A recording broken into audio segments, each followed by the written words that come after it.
Dr. Nathan Blake stepped off the transport ship and looked around the massive medical station floating in space. Kepler's station was bigger than any hospital he had ever seen on Earth. The walls were made of smooth white metal that seemed to glow with a soft blue light. Strange alien symbols decorated the corridors, and the air smelled like ocean water, mixed with something sweet he could not name. Nathan carried only one small bag with his personal items. Inside were his medical certificates from Earth, some basic tools, and a few photographs of his family back home. At 34 years old, he had already seen more death and disease than most doctors would see in their entire careers. Earth was not an easy place to practice medicine. The first alien he met was tall and thin with blue-green skin that looked wet even though it was dry. This was Dr. Kelver, the head of the medical department. The alien's large black eyes studied Nathan with obvious concern. "So you are the human doctor we requested," Dr. Kelver said in a voice that sounded like water flowing over rocks. "I must admit we are not sure what to expect from someone who comes from such a violent world." Nathan had heard this before. Most aliens in the galaxy called Earth a death world because of all the dangerous animals, deadly diseases, and natural disasters that happened there.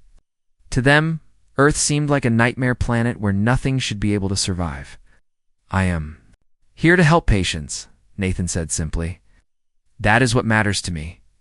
Double quotes, Dr. Kelver led him through the medical center. The hospital was unlike anything Nathan had ever seen. Everything was clean and bright. Patients floated in healing pools, filled with warm water. Others lay on beds made of crystal that hummed with gentle energy. The alien doctors moved slowly and spoke in whispers. They touched their patients with careful, gentle movements.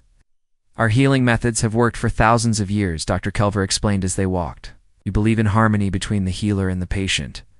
We use natural energy flows to restore balance to the body. Violence has no place in true healing." Nathan nodded but said nothing.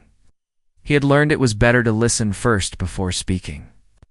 The alien doctors he met all seemed kind and caring, but they also seemed shocked by his appearance. His hands were scarred from years of emergency surgery. His face showed the stress lines that came from making life-and-death decisions under pressure. To these peaceful healers, he probably looked like a warrior pretending to be a doctor. On his first day, Nathan was assigned to work with Dr. Varlin, a female Zenthari with silver markings on her blue skin. She specialized in treating children and spoke in an even softer voice than the others.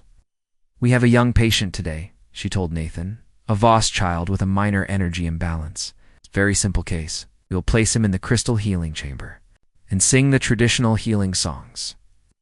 He should be fine in a few days." Nathan looked at the child on the bed. The Voss were a species that looked like they were made of living crystal. This child's normally clear skin had turned cloudy and dark. His breathing was rapid and shallow. To Nathan's trained eye, the child looked seriously ill, not just slightly out of balance. "What are his vital signs?" Nathan asked. Dr. Verlin looked confused. "Vital signs? We do not use such harsh measurements. We feel the patient's energy flow and respond to their spiritual needs." Nathan wanted to check the child's pulse and temperature, but he could see this would upset his new colleague. Instead, he watched carefully as they placed the child in the crystal chamber.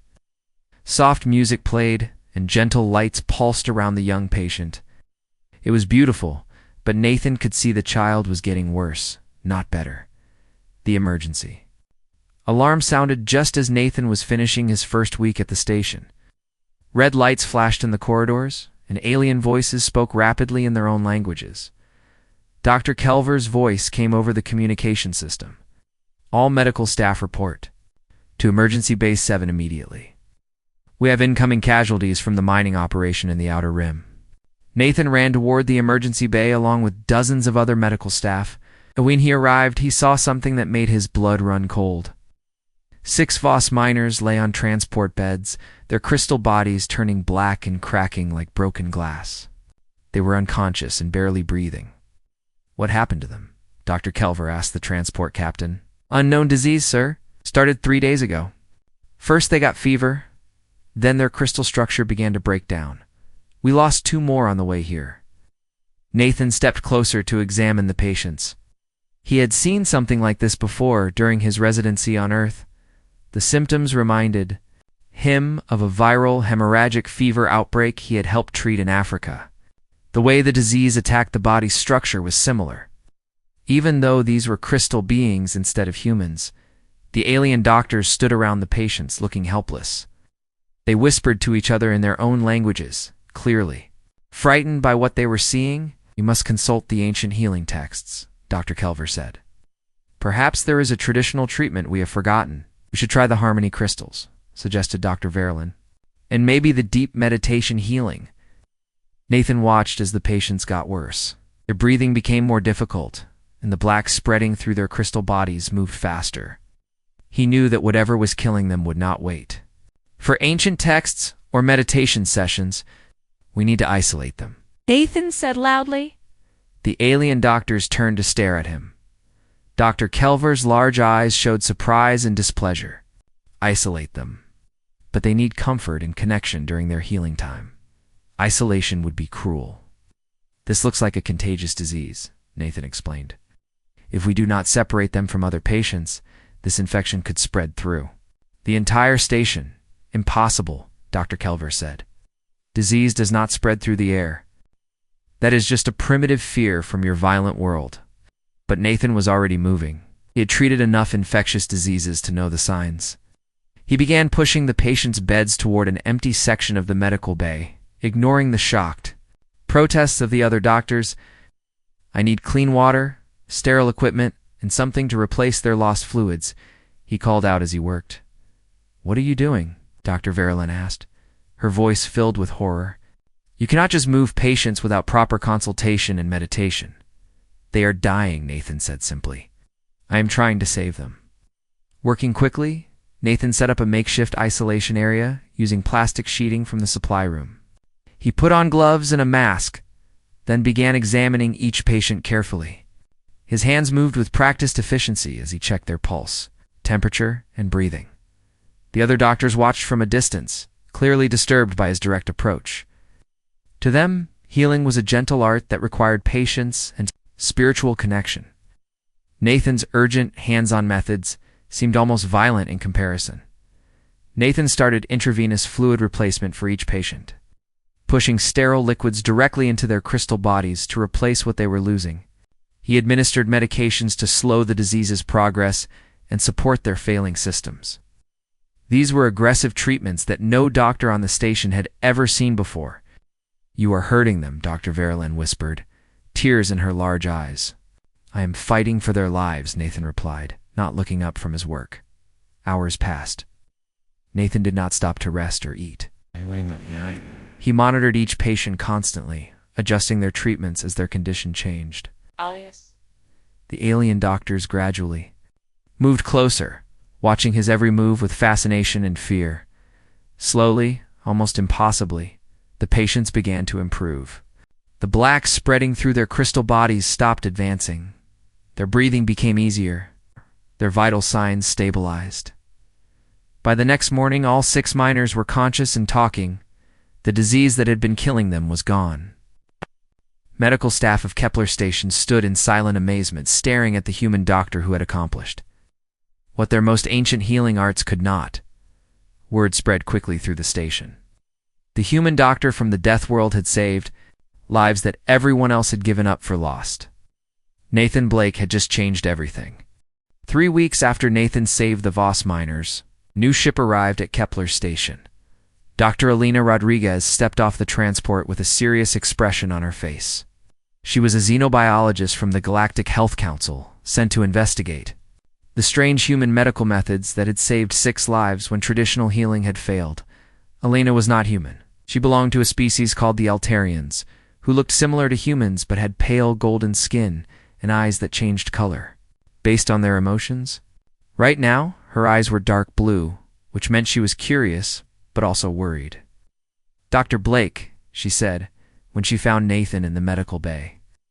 I need to understand exactly what you did to save those miners. The Galactic Health Council has never seen anything like your treatment methods. Nathan was checking on a young Zentheri patient who had broken her arm during a maintenance accident. The alien doctors had placed the child in a healing pool and were singing soft songs to help her bones mend naturally. Nathan had suggested using a cast to hold the bones in place, but Dr. Kelver had refused, saying it was too aggressive. "Treated them the same way I would treat any patient with a similar condition," Nathan said simply. "What they had looked like viral hemorrhagic fever, so I used standard protocols for that type of infection." Elena's eyes shifted to bright yellow, showing her confusion. "Viral hemorrhagic fever? I have never heard of such a thing. Can you explain what that means?" Nathan sat down across from Elena in the station's small cafeteria. The room was filled with alien medical staff eating their meals, which mostly consisted of liquid nutrients and energy supplements. Nathan had brought his own food from Earth, which seemed to fascinate and disgust the other diners in equal measure. "On Earth, we have many diseases that cause internal bleeding," Nathan began. "Ebola, Marburg virus, Lassa fever, and dozens of others. They attack the body's blood vessels and cause massive internal damage. Without aggressive treatment, patients die within days." Elena listened carefully, taking notes on a small electronic device. Her eyes had turned green, which Nathan had learned meant she was feeling sick to her stomach. "How often do such diseases appear on your world?" she asked. "All the time," Nathan replied. "We have had major outbreaks every few years for as long as humans have kept records. Smallpox killed millions of people. The plague wiped out entire cities. Influenza has caused several pandemics that killed tens of millions." Elena stared at him in shock. Her eyes had turned white, which meant she was terrified. "Tens of millions? That is impossible. No disease could kill so many people and still allow a civilization to survive." Nathan pulled out his personal tablet and showed Elena some basic medical history from Earth. Pictures of plague victims, statistics from various pandemics, and descriptions of diseases that had shaped human civilization for thousands of years. "This is why human medicine is different," Nathan explained. "We did not have the choice to use gentle healing methods. When a disease can kill half the population of a city in a few months, you learn to fight back with everything you have." Elena spent the next hour looking through Nathan's medical files, her expression growing more horrified with each page. She saw pictures of surgical procedures that involved cutting deep into patients' bodies, descriptions of chemotherapy that deliberately poisoned patients to kill cancer cells, and accounts of battlefield medicine where doctors had to choose which wounded soldiers to save and which to let die. "How do you live with such violence?" Elena whispered.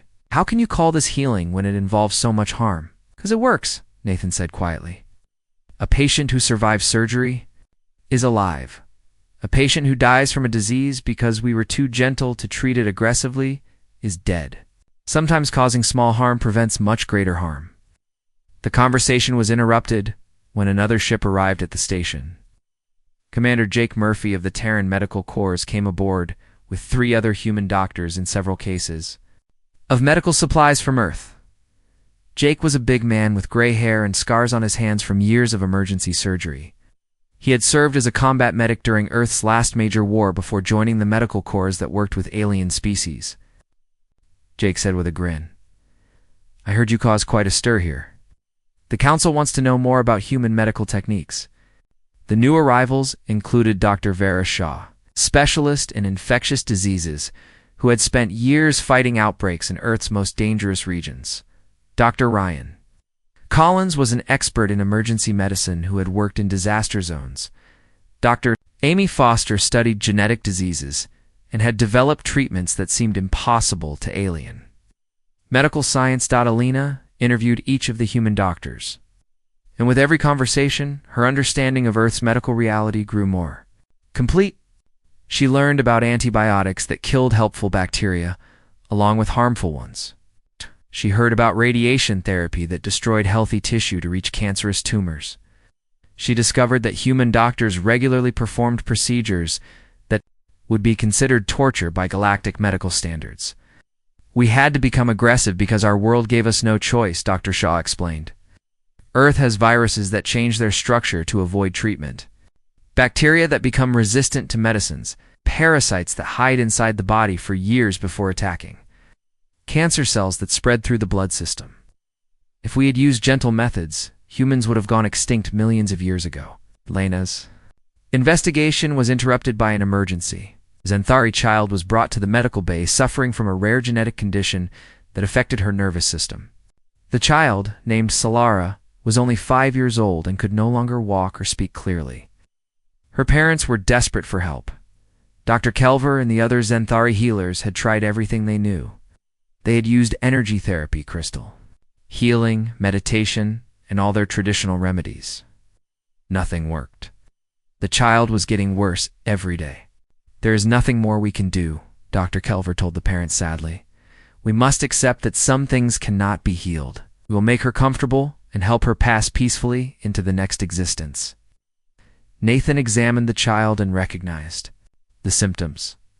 It was similar to a genetic disorder he had seen on Earth, where faulty genes caused the nervous system to break down. On Earth, doctors had developed treatments using gene therapy, where they actually changed the patient's DNA to fix the problem. "I might be able to help her," Nathan told the parents. Dr. Kelver was shocked. "Nathan, we have tried everything. Cannot give these people false hope." "I am not giving false hope. I am offering a treatment that your people have never tried, because it seems too dangerous." Nathan explained gene therapy to the Xanthari doctors. Procedure involved taking healthy genetic material and inserting it into the patient's cells to replace the faulty genes. It required precise surgery and the use of modified viruses to carry the new genetic code into the patient's body. "You want to deliberately infect her with a virus?" Dr. Virilin asked in horror. "A modified virus that has been designed to help her, not hurt her," Nathan explained. "We use the virus as a delivery system to bring the correct genetic information to her cells." The Xanthari doctors were horrified by the concept.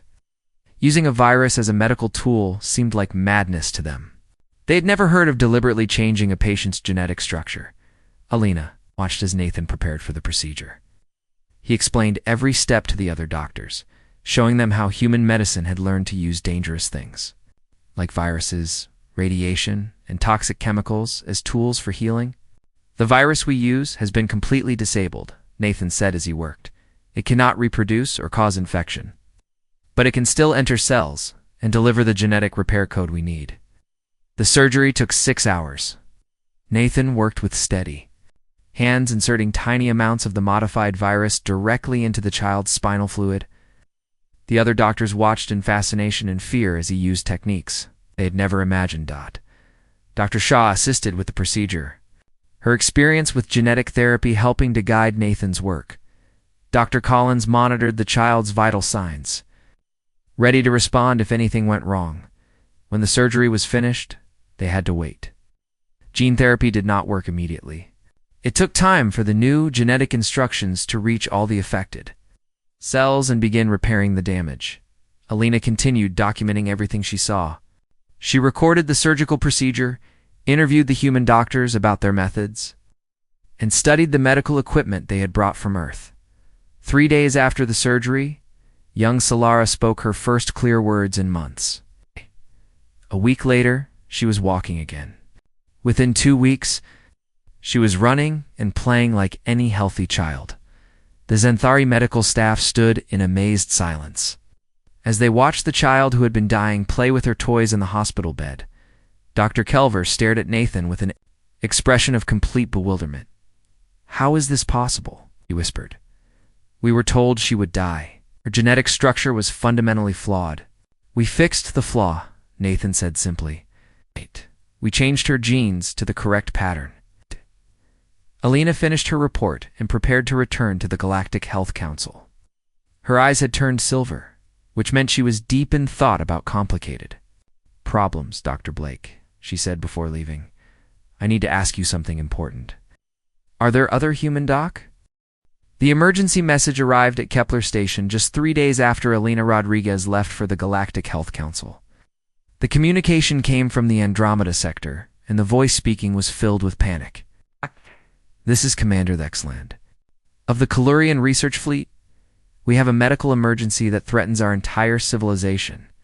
12 star systems have gone completely silent. We believe a new disease is spreading faster than anything we have ever seen. And we need immediate help. Dr. Kelver received the message in his office while Nathan was treating a patient with a broken leg. The Zinthari doctor's face turned pale blue, which Nathan had learned meant he was terrified. Oh, Nathan. You must come and hear this, Dr. Kelver. Called urgently. Nathan listened to the message 3 times. Each time, the situation sounded worse. The Colurians were known throughout the galaxy as masters of biological science. If they could not stop this disease, it was truly dangerous.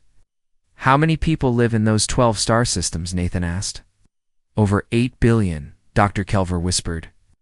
If they have all gone silent, then ... Nathan did not need him to finish the sentence. 8 billion people dead from disease was beyond anything even Earth had experienced. But the message suggested this plague was still spreading. Commander. Jake Murphy arrived at the station within hours of receiving Nathan's emergency call. He brought with him the medical ship UHS Nightingale and a team of Earth's best doctors. Dr. Lisa Parker was a trauma surgeon who had worked in war zones. Dr. Ryan Collins specialized in tracking how diseases spread. Dr. Amy Foster was an expert in biochemistry who could analyze unknown pathogens. How bad is it? Jake asked. As soon as he arrived, Nathan showed him the latest reports from the Andromeda sector. 3 more star systems had stopped responding to communications. The disease was moving faster than any previous pandemic in galactic history. The Colurians are requesting help from anyone who has experience with aggressive pathogens, Nathan explained. They specifically asked for human medical assistance. Jake studied the reports with growing concern. If the Colurians cannot handle this, we are dealing with something completely new.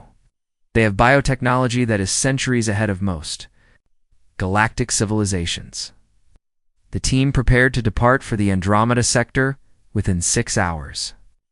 They loaded the UHS Nightingale with every piece of medical equipment they could carry: isolation suits, portable surgical units, laboratory equipment for analyzing unknown diseases, and enough supplies to establish a field hospital. Dr. Kelver watched the preparations with obvious worry. Are you certain you should go? This disease has already killed billions of people. What makes you think human medicine can succeed where Colurian science has failed? Because human medicine was developed to fight exactly this kind of threat, Jake replied. Every technique we use was learned. From battling diseases that tried to wipe out our entire species, the journey to the Andromeda sector took 4 days. During the trip, Nathan and his team studied everything they could find about Colurian biology and medicine.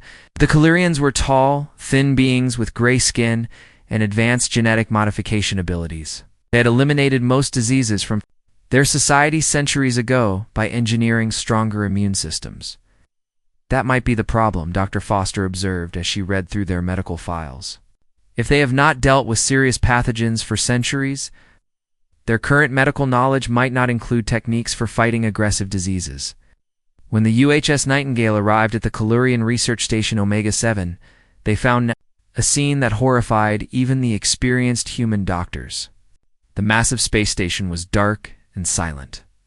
No ships moved around it. No communications came from inside. Life support is still working, reported the ship's scanner operator. But we are detecting no movement inside the station. Jake made the decision to board the station despite the obvious danger. The human medical team put on full environmental suits that covered them completely. They carried portable air supplies and sealed themselves off from any possible contamination. Remember, Jake told his team as they prepared to enter the station, assume everything is contaminated. Touch nothing without gloves. Breathe nothing without filters. Trust nothing. The airlock opened, and they stepped into a nightmare. Colurian Research Station had been home to over 50,000 scientists and their families. Now it was completely silent. Bodies lay everywhere, but they were not normal bodies. The Colurians appeared to have been changed by whatever killed them. Look at their skin, Dr. Parker said quietly over the communication system. It is covered with some kind of growth. Nathan examined one of the bodies carefully. The gray skin that was normal for Colurians had become covered with black and green patches that looked like fungus or mold. but as he watched through his suit's faceplate, the patches seemed to move slightly. "This is not just a disease," Nathan said. "This looks like something that changes the host's body after death." Dr. Collins was scanning the area with equipment that could detect biological activity. "I am reading massive bacterial and viral signatures everywhere, but there is something else. Some kind of synthetic biological agent mixed with natural pathogens." They made their way carefully through the station, documenting everything they found in the research laboratories. They discovered what had happened. The Kalurians had detected the approaching plague and tried to stop it by enhancing their own immune systems. They had used their advanced genetic modification techniques to make their bodies stronger and more resistant to disease. "They tried to fight biology with biology," Dr. Foster said as she examined their research notes. "They created stronger immune systems, but the plague adapted to overcome them." In the central laboratory, they found the most disturbing discovery. Of all, the plague was not entirely natural. Someone or something had combined natural disease organisms with artificial biological components. It was designed to adapt and overcome any defense it encountered. "This is biological warfare," Jake said grimly. "Someone created this plague as a weapon." The team collected samples of the plague organism and returned to their ship. Working in the sealed laboratory aboard the UHS Nightingale, they began analyzing what they had found. The plague was unlike anything in Earth's medical databases. It combined elements of viruses, bacteria, and synthetic organisms into something that could change its structure to overcome any biological defense. When the Kalurians tried to strengthen their immune systems, the plague simply adapted to be stronger than their new defenses. "Do we fight something that can adapt to any treatment we try?" Dr. Parker asked. Nathan studied the analysis results for hours before he found the answer. "We fight it the same way we fight antibiotic-resistant bacteria on Earth. We hit it with multiple treatments at the same time, so it cannot adapt to all of them." Dr. Collins nodded with understanding. "Combination therapy. If we attack it with 5 different methods simultaneously, it might be able to adapt to 1 or 2, but not all 5. "But what methods do we use?" Dr. Foster asked. "This organism is designed to overcome biological defenses. Normal antibiotics and antiviral drugs might not work." Nathan remembered his training in treating biological warfare agents. During Earth's last major war, several countries had developed diseases that were designed to be resistant to medical treatment. Elzislet, the military medical teams had learned to fight such weapons with techniques that seemed brutal but worked. "It like we would treat a biological weapon attack," Nathan explained. "We use every aggressive method we know simultaneously. Chemical agents that disrupt its structure, radiation therapy that damages its genetic material, extreme temperature, treatments and immune system boosters that give the patient's body extra strength to fight. The approach was more aggressive than anything the galactic medical community had ever attempted. They would essentially poison the patients while supporting their vital functions, hoping to kill the plague faster than the treatment killed the patient. The survival rate will not be high," Jake warned. "This kind of treatment is dangerous even for humans. For other species, it might be fatal even if we succeed in killing the plague. But it is the only chance they have," Nathan replied. "Without treatment, the death rate is 100%. With treatment, some patients might survive." The team prepared their combination therapy protocol. They would use 5 different attack methods simultaneously. Chemical agents that attacked the plague's synthetic components, radiation that destroyed its genetic material, heat treatment that disrupted its structure, medicines that boosted the patient's immune system, and surgical removal of infected tissue where possible. It was the most aggressive medical treatment ever attempted by galactic civilization. It went against every principle of gentle healing that alien medicine was based on. But it was also the only hope for stopping a plague that had already killed billions and showed no signs of slowing down. The UHS Nightingale set course for the nearest inhabited system that was still fighting the plague, so they carried with them humanity's brutal but effective approach to fighting diseases that were designed to be unbeatable. Nathan looked out at the stars as their ship traveled toward the next battle. Somewhere out there, Entire civilizations were dying from a disease that adapted to overcome any defense. But humanity had learned. The first test of Nathan's combination therapy took place on the planet Zenth Prime, home to over 2 billion Zenthari. The plague had arrived there just 3 days before the UHS Nightingale, and already millions were infected at the planets. Hospitals were overflowing with patients that their gentle healing methods could not save. Nathan and his team set up their treatment center in an empty warehouse near the capital city's main hospital. Field hospital unlike anything the galaxy had ever seen. Human doctors worked in full protective suits, moving between isolation chambers where plague victims lay dying. Dr. Lisa Poor performed the first combination therapy treatment on a young Zenthari male named Polthen. The patient was unconscious and covered with the black growths that marked advanced plague infection. His family watched through thick glass windows as the human doctors began their aggressive treatment. "We are going to inject 5 different medicines into his bloodstream," Nathan explained to the Zenthari doctors who were observing. "Each one attacks the plague in a different way. We will also expose him to controlled radiation and heat treatment." Dr. Verlin, who had traveled from Kepler Station to help, looked horrified.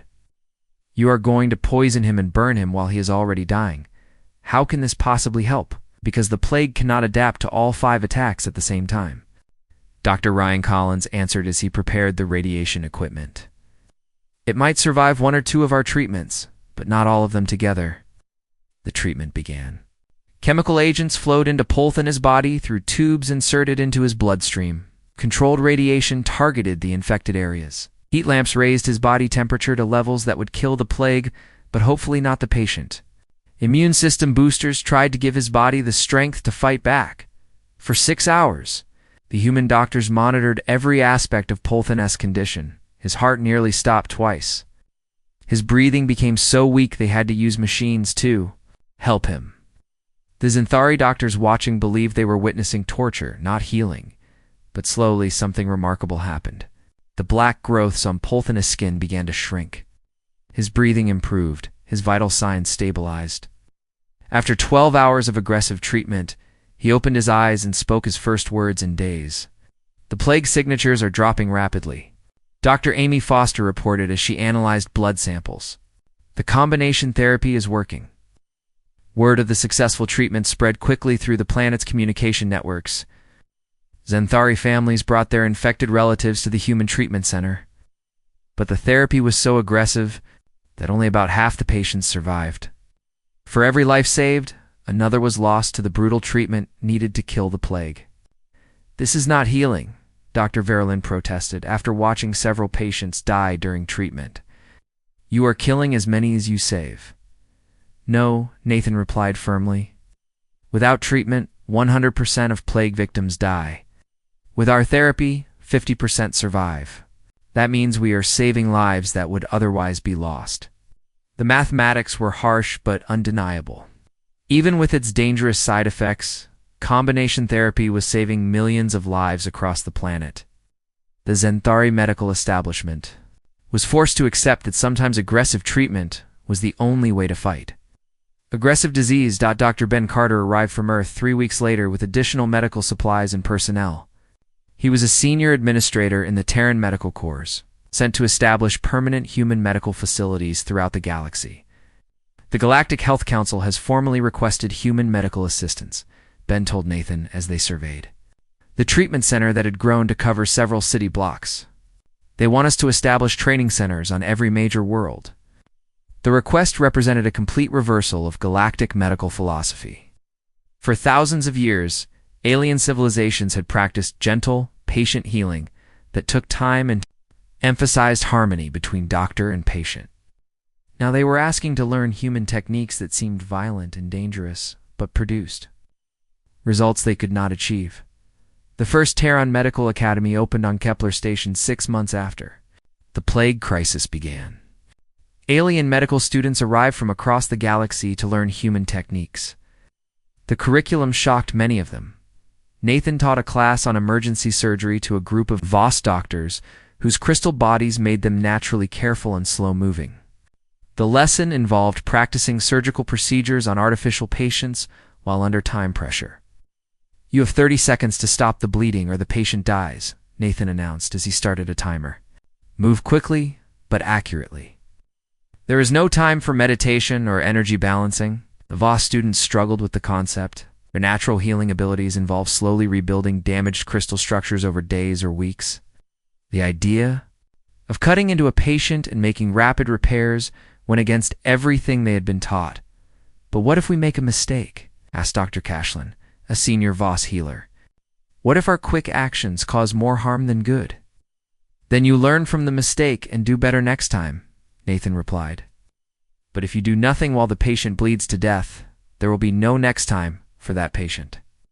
The philosophy troubled many alien students, but they could not argue with the results. Human-trained medics were saving lives that traditional healing could not touch. The combination of alien gentleness and human aggression was proving more effective than either approach alone. Dr. Kate Morrison established the first mobile trauma unit on the industrial world of Nexus 7. The concept of bringing emergency medical care directly to accident sites was revolutionary to galactic medicine, where patients had always been transported to healing centers for treatment. "Time is the most important factor in trauma medicine," Kate explained to a group of Kalurian engineers who had requested the demonstration. "Every minute that passes reduces the patient's chance of survival. We bring the hospital to the patient. Instead of wasting time moving the patient to the hospital, the mobile unit responded to an industrial accident where a massive piece of machinery had fallen on 3 workers. Traditional galactic medicine would have carefully transported the victims to a medical facility, a process that would have taken hours. Instead, Kate's team performed emergency surgery right at the accident site. "You are operating in a dirty, uncontrolled environment," observed Dr. Thelmer, facility's chief medical officer. "This violates every principle of sterile healing we have learned." "Sometimes you cannot wait for perfect conditions," Kate replied as she worked to save a crushed worker's leg. "We can prevent infection later. We cannot bring back the dead." All 3 workers survived injuries that would have been fatal under traditional treatment methods. The mobile trauma unit concept spread rapidly throughout the galaxy as other civilizations requested similar capabilities. The Voss Collective asked for human assistance in redesigning their entire medical system. Their energy-based healing worked well for minor problems, but failed completely when dealing with serious injuries or aggressive diseases. Dr. Tony Lee worked with Voss engineers to develop hybrid medical technology that combined their energy healing with human diagnostic and surgical techniques. The result was medical equipment that could perform non-invasive surgery using focused energy beams guided by human medical knowledge. "Your energy manipulation abilities are remarkable," Tony told the Voss medical team. "But you need to think of them as precision tools, not just sources of general healing energy. We can teach you to use your natural abilities like surgical instruments." The hybrid approach was so successful that other species began requesting similar collaborations. The galaxy's medical technology advanced centuries in just a few years as human medical knowledge combined with alien natural abilities and advanced technology. But not everyone welcomed the changes. The Ethereal Conclave, a group of species that had evolved on particularly peaceful worlds, viewed human medicine as a corruption of natural healing. They established separate medical facilities that refused to use any human techniques. "We will not abandon our sacred healing traditions for these violent methods," declared High Healer Morden of the ethereal species. "True healing comes from harmony and balance, not from cutting and poisoning patients." The ethereal medical facilities maintained their traditional approaches, but their mortality rates remained much higher than hospitals that had adopted human techniques. When ethereal citizens became seriously ill, many secretly sought treatment at human-trained facilities. Despite their government's disapproval, the medical revolution was not without its casualties. Some alien doctors could not adapt to human methods and left medicine entirely. Others suffered psychological trauma from having to abandon healing philosophies their species had followed for millennia. But the results spoke for themselves. Galactic Mortality rates dropped by 87% in the first year after human medical techniques were widely adopted. Diseases that had been death sentences became treatable conditions. Injuries that would have meant permanent disability could now be fully healed. Nathan stood in the observation deck of the new Terran Medical Academy on Kepler Station. Watching alien medical students practice emergency procedures, Xanthari doctors worked alongside Voss healers and Kalurian S. 5 years had passed since Dr. Nathan Blake first arrived at Kepler Station. The small medical facility had grown into the largest medical complex in the galaxy. New Geneva Station, humanity's first medical megastructure, floated in space near. The original station, like a massive silver city among the stars, Nathan stood in the observation deck of his office, looking out at the busy traffic of medical ships arriving and departing. Vessels from every known species brought patients to receive treatment that combined human medical techniques with alien healing arts. What had started as a cultural clash had become the foundation of a new approach to medicine. Dr. Solara approached Nathan's desk, carrying a tablet with the latest mortality statistics from across the galaxy. The young Xanthari had grown into an accomplished doctor who specialized in genetic medicine, combining her people's natural healing abilities with human gene therapy techniques. "The numbers continue to improve," she reported.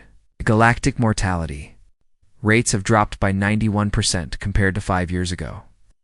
We are now treating diseases and injuries that were previously considered impossible to heal." Nathan reviewed the statistics with satisfaction. Cancer rates had plummeted as hybrid radiation therapy techniques became standard treatment. Genetic disorders were routinely corrected using modified versions of the gene therapy he had first demonstrated on Solara herself. Trauma victims survived injuries that would have killed them under the old healing methods. What about the new pandemic response system? Dr. Tony Lee's Pandemic Response Division is ready for deployment to any system within 6 hours of receiving a distress call, Solara replied. "We have mobile medical facilities positioned throughout the galaxy, equipped with the latest combination therapy protocols." The intercom system activated with an urgent tone. Dr. Ben Carter's voice came through the speaker with news that Nathan had been expecting for months. "Nathan, we have received reports of a new biological threat emerging from the galactic core. The initial symptoms do not match anything in our databases. You need to assemble a response team immediately." Nathan had known this day would come. The galaxy was vast, and new diseases would continue to emerge from unexplored regions. But now they were prepared in ways that previous generations of galactic civilization had never been. "Assemble the full response team," Nathan replied. "Plued specialists from every major species. This is what we have been training for." Within 2 hours, the medical response ship UHS Lifeline was prepared for departure. The vessel was 3 times larger than the original UHS Nightingale and carried the most advanced medical equipment ever assembled. The crew included doctors trained in both human, aggressive techniques and traditional alien healing methods. Dr. Lisa Parker had become the chief of emergency medicine for the response division. Dr. Ryan Collins led the epidemiology team that specialized in tracking how new diseases spread. Dr. Amy Foster directed the biochemistry laboratory that could analyze unknown pathogens in real time. "What do we know about this new threat?" Dr. Parker asked as the ship departed for the galactic core. "Very little," Nathan admitted. 3 exploration ships have gone silent near an unknown star system. Before communication was lost, they reported crew members developing strange behavioral changes and unusual physical symptoms. Dr. Collins studied the limited data they had received. The behavioral changes suggest this might affect the nervous system. If it can alter how people think and act, it could be more dangerous than the plague we fought 5 years ago. The journey to the galactic core took a week. During the trip, Nathan reflected on how much had changed since his arrival at Kepler Station. The galaxy's medical community had been completely transformed. Traditional healing methods were still practiced and respected, but they were now combined with human techniques that could handle the most aggressive diseases and severe injuries. The Xanthari had adapted their natural healing abilities to work alongside human surgical techniques.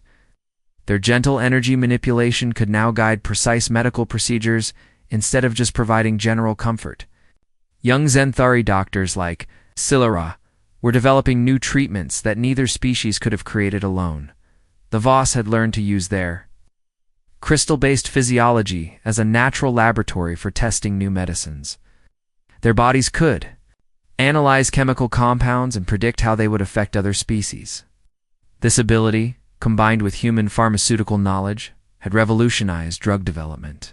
Even the Kalurians, despite their earlier catastrophic experience with the plague, had become enthusiastic adopters of human medical methods. Their advanced biotechnology, guided by human understanding of aggressive diseases, had produced medical treatments that seemed almost magical to other species. Approaching the target system, announced the ship's navigator. "We are detecting 3 ships adrift near the 4th planet." The UHS Lifeline approached the silent exploration vessels carefully. Scans showed that life support was still functioning on all 3 ships, but there were no responses to communication attempts. "Prepare for boarding and full isolation protocols," Nathan ordered. "Assume maximum biological threat until we know what we are dealing with." The medical team entered the first ship wearing the most advanced protective suits available. The interior appeared normal at first glance, but as they moved deeper into the vessel, they began finding the crew members. The explorers were alive but completely unresponsive.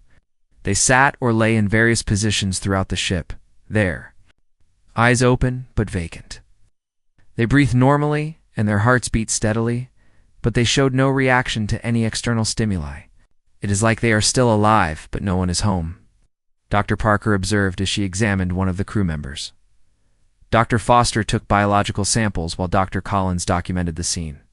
The affected individuals showed no signs of physical disease or injury.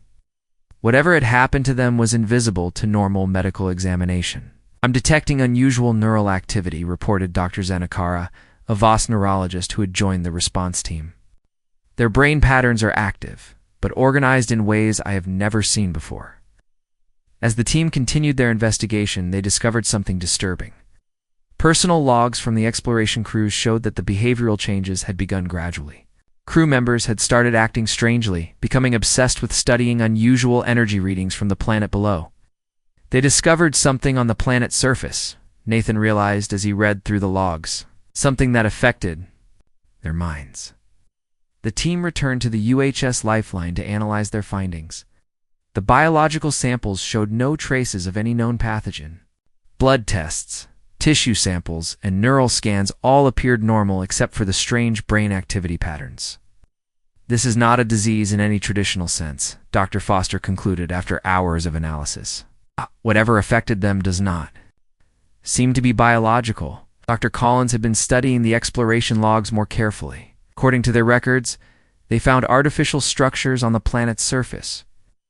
Ancient technology that was still partially active. Decision to investigate the planet directly.